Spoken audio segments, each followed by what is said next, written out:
Hey there, everyone. It's your friends from the Prime Real Estate team here on September the 3rd. We're a little late right now with our sales stats report for the month of August. I know a lot of people are curious about what's going on.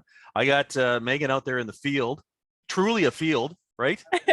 Truly, Truly a we're out field. Yeah. here. Yeah. Perfect. Perfect. And we want to share with you guys what's going on for the month because you know what? I'll just cut to the chase right now. The message is pretty well the same as it's been for months. Low inventory, high demand, a lot of stuff going on. Let's share the stats right now with all of you.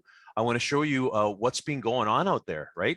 So first of all, let's look at the number of inventory because this is really the subject of the month.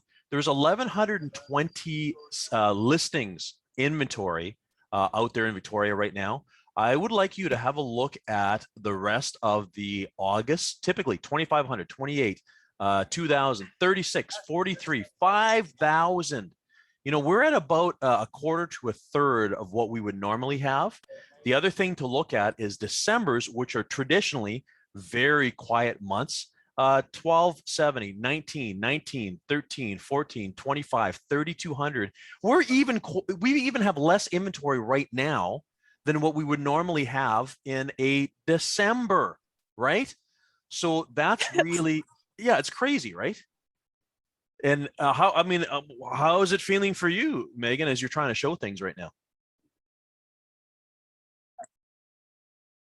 You got no comment. It's insane. Okay, right. It's insane. Okay, it's super low right now. All right, so let's share some more information for folks here. Inventory level very low. The number of sales, we finished up the month with 831 sales. That's everything, by the way, guys. That's houses, condos, commercial, vacant land. You can see here that typically a month of August, it is still on the high side. You know, we had a high last year of 979, so the sales are down, but that's only because there's no inventory, right? There was twice as many houses last year. You know, the message that we've been saying to people all along is there would be even more sales if there was more inventory. So that's what's happening out there. The other thing is the sales prices. You know, everyone's always kind of interested in what's going on price wise. We ended up with, for detached single family homes in Victoria, 1,222,000, which is a record higher than a couple of months ago. That's the average price, by the way. We're still up right now around 20%, 22 to 25%, depending on where you're looking. And that's, you know, a testament again to what's going on out there in the marketplace. Oh, it looks like I lost Megan. Maybe the signal isn't that great out there in the field. Listen, folks, I want to talk to you about what's out there in the news right now because it's an election platform issue. And that is this whole notion of abolishing blind bidding. Because of course, you know, the thought is since bidding is so common nowadays, our prime minister feels that if we went to an open bidding process, kind of like what you see in Australia, where people gather in the front yard, and of course they're bidding, highest bidder wins by $1,000 or $5,000 or whatever it is, as opposed to right now with this blind bidding thing, which technically is actually not blind. You're not blind.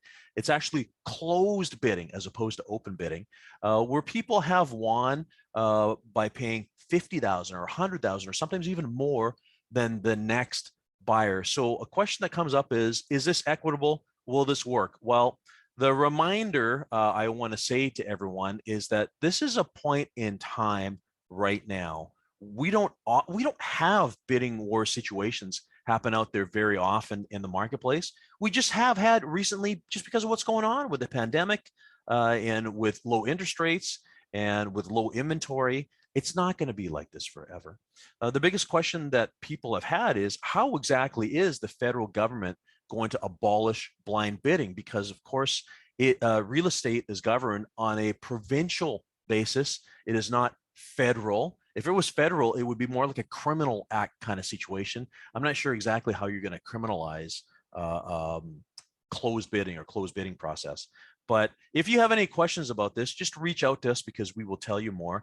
I'm actually going to be interviewing on our CFAX radio program next week Rick Rushton, who is a legend in the Australian real estate marketplace. He's a I think 30-year veteran.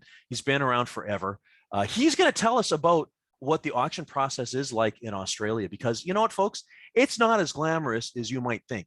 So going from closed to open bidding in somebody's front yard or indoors, where it's probably going to be nowadays, doesn't do anything, frankly, for affordability. It's not going to make houses cheaper. It's not going to make it easier for people to buy. I have been a charity auctioneer for many local charities here. And I got to tell you, when two people are going face to face, seeing the whites of their eyes and deciding who's going to show off and have the biggest ego, the prices still go out the window anyway. So just wanted to have this little chat with you about the blind bidding thing, closed bidding. You're back, Megan. I think we probably have a signal, weak signal where you're at, right? That's what it is?